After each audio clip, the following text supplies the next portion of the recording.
Friends, स्वागत है आप सभी का बीएल एजुकेशन चैनल में। दोस्तों, आज के वीडियो में मैं कुछ महत्वपूर्ण क्वेश्चन लेके आया हूं जो आपके आने वाले एग्जाम के लिए महत्वपूर्ण है, तो आप वीडियो को अंत तक देखते रहिए। तो देखिए फ्रेंड्स, आज का हमारा टॉपिक है महिला एवं बाल अपराध से संबंधित।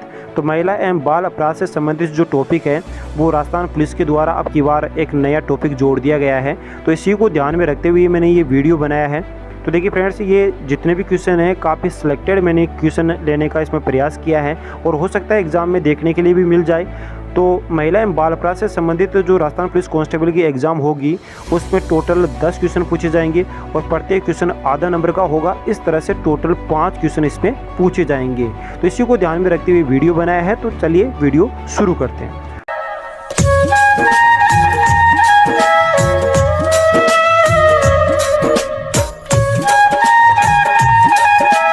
तो देखिए फ्रेंड्स, आज का हमारा पहला क्वेश्चन है, कितनी उम्र तक के बच्चों को कारखानों में लगाने पर प्रतिबंध है। यानी कि कितनी उम्र तक के बच्चे ऐसे हैं जिनको कारखानों में लगाने के लिए पूर्ण तरीके से रोक लगा रखी है, तो वो कितनी उम्र है? 14 वर्ष।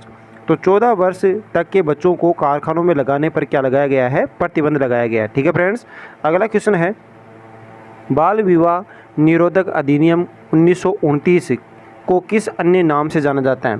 तो देखिए फ्रेंड्स, बाल विवाह निरोधक जो अधिनियम है 1919 को, उसे अन्य किस नाम से जाना जाता है? तो उसे कहा जाता है कौन सा? शारदा एक्ट के नाम से जाना जाता है। ठीक है फ्रेंड्स, यानी कि बाल विवाह निरोधक अधिनियम 1929 को अन्य किस नाम से जाना जाता है? तो वो जाना जाता है किसके नाम से? शारदा एक्ट के नाम से जाना जाता है। ठीक है फ्रेंड्स, अगला क्वेश्चन है, राजस्थान राज्य महिला आयोग का गठन कब किया गया? तो देखिए फ्रेंड्स, काफ़ी इंपॉर्टेंट क्वेश्चन है ये कि राजस्थान राज्य महिला आयोग का गठन कब किया गया? तो इसका राइट आंसर है 15 मई 1994। तो 15 मई 1994 को राजस्थान राज्य महिला आयोग का क्या किया गया? गठन किया गया। ठीक है फ्रेंड्स, काफ़ी इंपॉर्टेंट क्वेश्चन है ये, ध्यान रखिएगा। अगला क्वेश्चन है, आईपीसी की कौन सी धारा दहेज हत्या से संबंधित है? आईपीसी का मतलब होता है इंडियन पेनल कोड की कौन सी धारा ऐसी है जो दहेज हत्या से संबंधित है? तो वो है फ्रेंड्स धारा 302। तो इसका राइट आंसर हो जाएगा धारा 302। तो फ्रेंड्स याद रखिएगा, धारा 302 जो है वो किससे संबंधित है? तो वो है दहेज हत्या से संबंधित। कौन सी? धारा 302। ठीक है फ्रेंड्स, अगला क्वेश्चन है, आईपीसी यानी कि इंडियन पेनल कोड की धारा 376 का संबंध किससे है? काफ़ी इंपॉर्टेंट क्वेश्चन है फ्रेंड्स ये भी। तो जितनी भी धाराएं हैं उन धाराओं को मैंने कवर करने का इसमें प्रयास किया है। तो आईपीसी की तो जो धारा है धारा 376, वो धारा 376 किससे संबंधित है? तो देखिए फ्रेंड्स, वो है किससे? बलात्कार से संबंधित। तो आईपीसी की धारा 376 का संबंध किससे है? तो वो है किससे? बलात्कार से। ठीक है फ्रेंड्स, अगला क्वेश्चन है, घरेलू हिंसा अधिनियम 2005 कब लागू किया गया? तो देखिए फ्रेंड्स, घरेलू हिंसा अधिनियम 2005 को जो लागू किया गया वो लागू किया गया 26 अक्टूबर 2006 को। तो 26 अक्टूबर 2006 को घरेलू हिंसा अधिनियम 2005 को क्या किया गया? लागू किया गया। तो इसका राइट आंसर हो जाएगा 26 अक्टूबर 2006। ठीक है फ्रेंड्स, तो देखिए फ्रेंड्स, ये जितने भी क्वेश्चन हैं काफ़ी सिलेक्टेड क्वेश्चन हैं। आने वाले एग्जाम में क्वेश्चन आपको इसमें से देखने के लिए मिल जाए और विशेषकर राजस्थान पुलिस में लगभग 10 क्वेश्चन पूछे जाएंगे महिला एवं बाल अपराध से संबंधित, और जो 10 क्वेश्चन होंगे प्रत्येक क्वेश्चन आधा नंबर का होगा। इस तरह से टोटल क्वेश्चन जो 10 हैं वो 10 क्वेश्चन 5 नंबर के पूछे जाएंगे। तो ये अब की बार राजस्थान पुलिस में एक नया टॉपिक जोड़ा गया है, इसी को ध्यान में रखते हुए मैंने ये वीडियो बनाया। तो आप वीडियो को अंत तक ज़रूर देखते रहिए। हो सकता है वीडियो का थोड़ा लंबा हो जाए, लेकिन फिर भी आप इस वीडियो को एक बार देखिए। काफ़ी सिलेक्टेड क्वेश्शन है, हो सकता है एग्जाम में क्वेश्चन देखने के लिए मिल जाए, बाकी आपकी इच्छा की बात है। ठीक है फ्रेंड्स, अगला क्वेश्चन है, भारतीय दंड संहिता की धारा 326A व धारा 326B किससे संबंधित है? तो फ्रेंड्स ये भी काफ़ी इंपॉर्टेंट है कि भारतीय दंड संहिता की धारा 326A और धारा 326B इनका संबंध किससे है? तो इसका संबंध है एसिड अटैक से। यानी किसी भी महिला के ऊपर अगर एसिड फेंक दिया जाता है तो कौन सी धारा के तहत उसे सज़ा दी जाती है? तो वो है धारा 326A और धारा 326B। इन दोनों के तहत उसे सज़ा का प्रावधान है।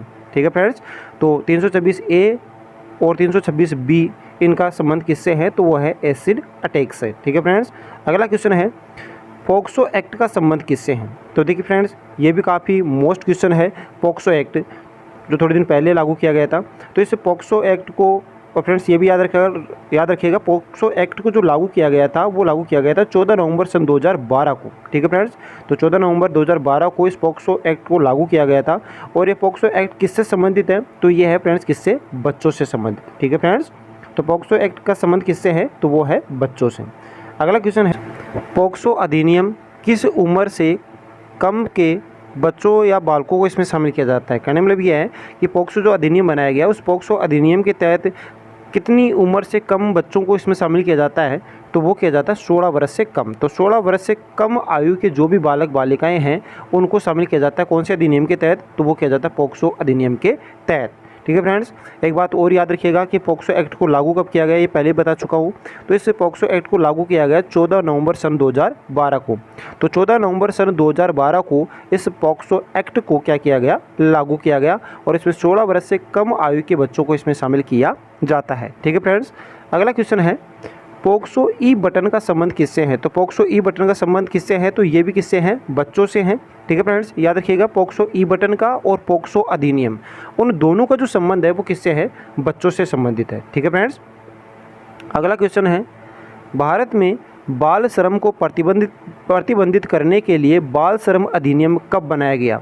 तो भारत में बाल श्रम को प्रतिबंधित करने के लिए बाल श्रम अधिनियम बनाया गया। और ये कब बनाया गया? तो ये बनाया गया 1986 में। ठीक है फ्रेंड्स, अगला क्वेश्चन है, भारत में बाल अधिकारों के लिए संरक्षण के लिए राष्ट्रीय आयोग की स्थापना कब की गई?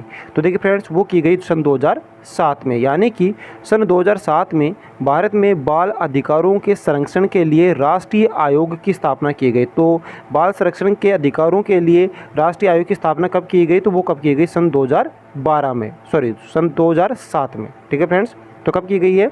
तो वो की गई है 2012 में, नहीं सॉरी फ्रेंड्स, 2007 में की गई है। ठीक है फ्रेंड्स, अगला क्वेश्चन है, राष्ट्रीय बाल श्रम उन्मूलन प्राधिकरण की स्थापना कब हुई? तो देखिए फ्रेंड्स, राष्ट्रीय बाल श्रम उन्मूलन प्राधिकरण की जो स्थापना हुई वो कब हुई? तो वो हुई 26 सितंबर 1994। तो 26 सितंबर 1994 को राष्ट्रीय बाल श्रम उन्मूलन प्राधिकरण की स्थापना की गई। और फ्रेंड्स याद रखिएगा, बाल श्रम को प्रतिबंधित करने के लिए बाल श्रम अधिनियम कब बनाया गया था? तो वो बनाया गया था 1986 में। और बाल अधिकारों के संरक्षण के लिए राष्ट्रीय आयोग की स्थापना कब की गई थी? तो वो की गई थी सन 2007 में। और राष्ट्रीय बाल श्रम उन्मूलन प्राधिकरण की स्थापना कब की गई? तो वो की गई 26 सितंबर 1994 को। ठीक है फ्रेंड्स, राजस्थान में कन्या वध प्रथा को सर्वप्रथम किस रियासत ने गैर कानूनी तौर पर घोषित किया गया था? यानी कि राजस्थान में कन्या वध प्रथा को सर्वप्रथम किस रियासत ने गैर कानूनी तौर पर घोषित किया? तो वो था कौन सा राज्य? कोटा राज्य। तो कोटा राज्य ने सबसे पहले राजस्थान में कन्या वध प्रथा को सर्वप्रथम गैर कानूनी तौर पर क्या किया गया था? घोषित किया गया था। कौन से राज्य ने? तो वो राज्य था कौन सा? कोटा। ठीक है फ्रेंड्स, अगला क्वेश्चन है, महिलाओं के खिलाफ अपराध के संरक्षण के लिए कानून है। यानी कि महिलाओं के खिलाफ जो भी अपराध होते हैं उन अपराधों के संरक्षण का मतलब होता है बचाव करने के लिए। तो महिलाओं के खिलाफ अपराध के बचाव करने के लिए अर्थात महिलाओं के खिलाफ अपराध के संरक्षण के लिए कानून बनाए गए। तो आपको बताना कि वो कौन कौन से कानून हैं। तो देखिए, इसमें पहला कानून है बाल विवाह रोकथाम अधिनियम। ये कब बनाया गया? 1929 में बनाया गया। दूसरा है दहेज निषेध अधिनियम। ये कब बनाया गया? 1961 में बनाया गया। तीसरा है सती प्रथा रोकथाम अधिनियम। ये कब बनाया गया? 1987 में। तो इसका राइट आंसर हो जाएगा फ्रेंड्स कौन सा? ये सभी। तो फ्रेंड्स याद रखिएगा, ये सभी जो है यानी कि बाल विवाह रोकथाम अधिनियम 1929, दहेज निषेध अधिनियम 1961, सती प्रथा रोकथाम अधिनियम 1987, तो ये सारे के सारे महिलाओं के जो खिलाफ अपराध होते हैं उन अपराधों के संरक्षण के लिए ये सारे के सारे कानून बनाए गए हैं। तो फ्रेंड्स काफ़ी अच्छी तरीके से आप समझ गए होंगे। ठीक है फ्रेंड्स, अगला क्वेश्चन है, घरेलू हिंसा में महिला संरक्षण अधिनियम 2005 में कुल कितने अध्याय और धाराएं थी? तो फ्रेंड्स काफ़ी इंपॉर्टेंट क्वेश्चन है ये भी कि घरेलू हिंसा में महिला संरक्षण जो अधिनियम बनाया गया 2005 में, तो उस 2005 के तहत कुल कितने अध्याय और इसमें धाराएं थी? तो फ्रेंड्स इसमें कुल 5 अध्याय थे और 37 क्या थी? धाराएं थी। ठीक है फ्रेंड्स, तो 5 अध्याय और 37 धाराएं, ये थी घरेलू हिंसा में महिला संरक्षण अधिनियम 2005 में। तो याद रखिएगा धाराएं कितनी हैं? 37 और अध्याय कितने हैं? 5। ठीक है फ्रेंड्स, अगला क्वेश्चन है, बाल विवाह निषेध अधिनियम कब लागू किया गया? तो बाल विवाह निषेध अधिनियम लागू कब किया गया? तो सन 2006 में। तो सन 2006 में बाल विवाह निषेध अधिनियम को क्या किया गया, लागू किया गया। ठीक है फ्रेंड्स। अगला क्वेश्चन है आईपीसी की यानी कि इंडियन पेनल कोड की कौन सी धारा के अंतर्गत यौन उत्पीड़न को दंडनीय अपराध घोषित किया है। तो फ्रेंड्स याद रखिएगा आईपीसी की कौन सी धारा है वो, तो वो धारा है 354। तो फ्रेंड्स याद रखिएगा धारा 354 के तहत यौन उत्पीड़न को एक दंडनीय अपराध घोषित किया गया है। कौन सी धारा के तहत, तो वो है धारा 354 के तहत। ठीक है फ्रेंड्स। अगला क्वेश्चन है हिम्मत क्या है। ठीक है फ्रेंड्स, यानी हिम्मत है क्या, तो देखिए हिम्मत है महिलाओं की सुरक्षा के लिए दिल्ली पुलिस का एक प्रयास। तो महिलाओं की सुरक्षा के लिए दिल्ली पुलिस का एक प्रयास है कौन, हिम्मत। तो इस योजना का नाम था फ्रेंड्स हिम्मत। तो ये हिम्मत है महिलाओं की सुरक्षा के लिए दिल्ली पुलिस का एक छोटा सा प्रयास। ठीक है फ्रेंड्स। अगला क्वेश्चन है आईपीसी की कौन सी धारा दहेज हत्या से संबंधित है, यानी कि इंडियन पेनल कोड की कौन सी धारा ऐसी है जो दहेज हत्या से संबंधित है, तो फ्रेंड्स वो है धारा 302। अगला क्वेश्चन है सामूहिक बलात्कार भारतीय दंड संहिता की किस धारा के अंतर्गत है, यानी कि अगर किसी महिला के साथ सामूहिक बलात्कार किया जाता है तो वो भारतीय दंड संहिता की कौन सी धारा के अंतर्गत आएगा, तो वो आएगा धारा 376D के तहत। तो फ्रेंड्स याद रखिएगा सामूहिक बलात्कार का संबंध कौन सी धारा से है, तो वो है धारा 376D से संबंधित है। ठीक है फ्रेंड्स। तो धारा 376D का संबंध किससे है, तो वो है सामूहिक बलात्कार से संबंधित। ठीक है फ्रेंड्स। अगला क्वेश्चन है आईपीसी की यानी इंडियन पेनल कोड की कौन सी धारा के अंतर्गत पति द्वारा पत्नी से अलग होने की स्थिति में पति द्वारा पत्नी की सहमति के बिना उससे अगर शारीरिक संबंध बनाना चाहता है तो उसको माना जाता है क्या, बलात्कार। तो ये कौन सी धारा के अंतर्गत है, तो फ्रेंड्स वो है धारा कौन सी, धारा 376B। ठीक है फ्रेंड्स। तो याद रखिएगा धारा 376B का संबंध किससे है, तो धारा 376B का संबंध है कि अगर कोई भी पति अगर अपनी पत्नी से अलग हो जाता है और अलग होने के बाद अगर कोई पति अपनी पत्नी की सहमति के बिना अगर उससे शारीरिक संबंध बनाता है तो उसको बलात्कार माना जाएगा। ये कौन सी धारा के अंतर्गत है, तो ये है धारा 376B के तहत। ठीक है फ्रेंड्स। तो धारा 376B के तहत उसे सज़ा का प्रावधान दिया जाता है। ठीक है फ्रेंड्स। अगला क्वेश्चन है इंडियन पेनल कोड यानी आईपीसी की कौन सी धारा के अंतर्गत 12 वर्ष से कम वर्ष की स्त्री के साथ अगर बलात्कार किया जाता है तो वो कौन सी धारा से संबंधित है, तो वो है फ्रेंड्स धारा 376A और B दोनों से। ठीक है फ्रेंड्स। यदि किसी लड़की की विवाह के 7 साल के भीतर यानी कि अगर किसी लड़की का अगर विवाह होता है और 7 साल के अंदर असामान्य परिस्थितियों में अगर मौत हो जाती है और ये साबित कर दिया जाता है कि मौत से पहले उसे दहेज के लिए प्रताड़ित किया गया था, तो भारतीय दंड संहिता की किस धारा के अंतर्गत लड़की के पति और रिश्तेदारों को कारावास की सज़ा का प्रावधान है, तो फ्रेंड्स वो है धारा कौन सी, धारा 304B। तो धारा 304B के तहत सज़ा का प्रावधान है। ठीक है फ्रेंड्स। तो ये याद रखिएगा धारा 304B का संबंध किससे है, तो धारा 304B का संबंध जो है वो है अगर किसी भी लड़की का विवाह होता है और 7 साल के भीतर अगर सामान्य परिस्थितियों में अगर मौत हो जाती है, ठीक है फ्रेंड्स, और मौत से पहले दहेज के लिए उसे प्रताड़ित किया गया था, अगर ये साबित कर दिया जाता है तो भारतीय दंड संहिता की धारा 304B के तहत लड़की का पति और उनके रिश्तेदारों को सज़ा का प्रावधान किया गया है। ठीक है फ्रेंड्स। अगला क्वेश्चन है भारतीय दंड संहिता की किस धारा के अंतर्गत उत्पीड़न से तंग आकर महिलाओं के द्वारा आत्महत्या के लिए प्रेरित करने वाली घटनाओं से निपटने के लिए कानूनी प्रावधान कौन सा है, तो देखिए फ्रेंड्स वो है कौन सी धारा के तहत, तो वो है धारा 304। यानी कि याद रखिएगा फ्रेंड्स धारा 304 के तहत यानी कि भारतीय दंड संहिता की धारा 304 के तहत अगर कोई भी महिला उत्पीड़न से तंग आकर अगर आत्महत्या के लिए प्रेरित करता है या प्रेरित होती है तो ऐसी घटनाएं किससे संबंधित हैं, तो वो है धारा 304 से संबंधित। ठीक है फ्रेंड्स। अगला क्वेश्चन है वधू के माता पिता व अन्य रिश्तेदारों से प्रत्यक्ष या अप्रत्यक्ष रूप से दहेज की मांग करने पर सज़ा का प्रावधान क्या है। कहने में भी है कि वधू के माता पिता यानी कि वर पक्ष के द्वारा मांगा जाता है, तो वर पक्ष के द्वारा वधू के अगर माता पिता या अन्य रिश्तेदारों से प्रत्यक्ष या अप्रत्यक्ष रूप से अगर दहेज की मांग करता है तो इसके लिए क्या प्रावधान है सज़ा का, तो देखिए फ्रेंड्स सज़ा का प्रावधान है 6 महीने की तो क्या हो सकती है सज़ा, या 5,000 रुपये का क्या हो सकता है जुर्माना, या फिर दोनों हो सकता है, मतलब 6 माह की सज़ा भी हो सकती है और 5,000 रुपये का जुर्माना भी हो सकता है, या फिर हो सकता है कि 6 माह की केवल सज़ा हो जाए या फिर केवल 5,000 रुपये का जुर्माना लगा दिया जाए, या फिर सजा और जुर्माना दोनों हो जाए। ठीक है फ्रेंड्स। दंड संहिता प्रक्रिया 1973 के अनुसार किसी भी आरोपी महिला को किसी महिला कांस्टेबल के द्वारा किस समय में ही गिरफ्तार किया जा सकता है। कहने मतलब यह है कि भारतीय दंड संहिता की प्रक्रिया 1973 के अनुसार अगर कोई भी महिला आरोपी है, उस महिला आरोपी को सबसे पहले तो गिरफ्तार कौन करेगा, तो वो करेगा महिला कांस्टेबल करेगी। यानी कि जो पुरुष कांस्टेबल है वो तो गिरफ्तार कर नहीं सकता, तो इसको गिरफ्तार करेगा कौन, महिला आरोपी को। तो महिला आरोपी को गिरफ्तार करेगा महिला कांस्टेबल, सीधी सी बात है। तो बात अब ये हो रही है कि उसको गिरफ्तार कब किया जाएगा। ठीक है फ्रेंड्स, तो वो किया जाएगा सुबह 6 बजे के बाद और शाम के 6 बजे से पहले। ठीक है, तो सुबह के 6 बजे यानी कि कुल मिला के 6 से 6, यानी कि सुबह 6 बजे के बाद और शाम के 6 बजे से पहले उसको गिरफ्तार किया जाएगा। और आरोपी महिला को गिरफ्तार भी केवल महिला कांस्टेबल के द्वारा ही गिरफ्तार किया जाएगा। ठीक है फ्रेंड्स। अगला क्वेश्चन है, राजस्थान में सर्वाधिक बाल विवाह कब होते हैं।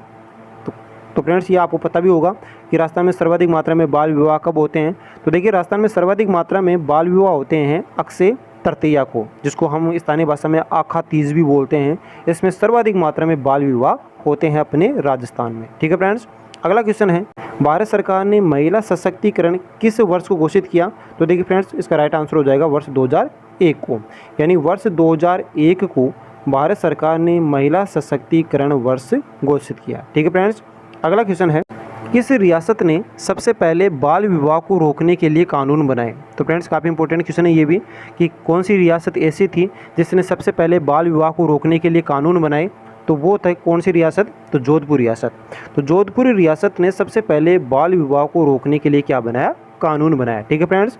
अगला क्वेश्चन है, आर्थिक ज़रूरतों के कारण बच्चों को जबरन ऐसे कामों में भेजना जो उनकी आयु या क्षमता के उपयुक्त नहीं है, उसे सुरक्षा का अधिकार किस अनुच्छेद में दिया गया है। तो फ्रेंड्स ये दिया गया है अनुच्छेद 39A के तहत।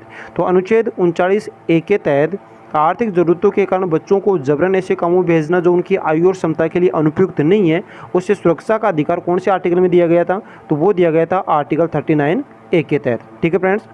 अगला क्वेश्चन है, राजस्थान राज्य महिला आयोग का उद्देश्य क्या था। तो देखिए फ्रेंड्स, राजस्थान राज्य महिला आयोग का गठन किया गया, तो उस आयोग का मुख्य उद्देश्य क्या था। तो इसका मुख्य उद्देश्य था, पहला महिलाओं के हितों की रक्षा करना, दूसरा पीड़ित महिलाओं की शिकायतों का निवारण करना, तीसरा महिलाओं को न्याय दिलाने के लिए कानून में संशोधन का अनुरोध करना। यानी कि ये सभी इसका राइट आंसर हो जाएगा। तो ये सारे के सारे इसके राइट आंसर हो जाएंगे, यानी कि ये सारे के सारे इसके उद्देश्य हैं किसके, राजस्थान राज्य महिला आयोग के। ठीक है फ्रेंड्स। तो राजस्थान राज्य महिला आयोग के जो उद्देश्य थे वो कौन कौन से थे, दोबारा से रिपीट कर रहा हूँ। पहला था महिलाओं के हितों की रक्षा करना, पीड़ित महिलाओं की शिकायतों का निवारण करना, महिलाओं को न्याय दिलाने के उद्देश्य से सरकार कानून में संशोधन का अनुरोध करना, यानी ये सभी। ठीक है फ्रेंड्स। अगला क्वेश्चन है, घरेलू हिंसा की सूचना दी जा सकती है, यानी घरेलू हिंसा की सूचना किसको दी जा सकती है। तो इसके लिए ऑप्शन है मजिस्ट्रेट को, संरक्षण अधिकारी को, पुलिस अधिकारी को, इन सभी को। यानी कि इसका राइट आंसर हो जाएगा ऑप्शन डी, इसका राइट आंसर हो जाएगा। तो घरेलू हिंसा की सूचना जो दी जा सकती है वो दी जा सकती है मजिस्ट्रेट को, संरक्षण अधिकारी को, पुलिस अधिकारी को, यानी इन सभी को इसकी सूचना दी जा सकती है। ठीक है फ्रेंड्स। 3 तलाक विधेयक को राज्यसभा में कब पास किया गया। तो देखिए फ्रेंड्स, काफ़ी इंपॉर्टेंट क्वेश्चन है कि 3 तलाक विधेयक को राज्यसभा में कब पास किया गया। तो वो किया गया 30 जुलाई सन 2019 को।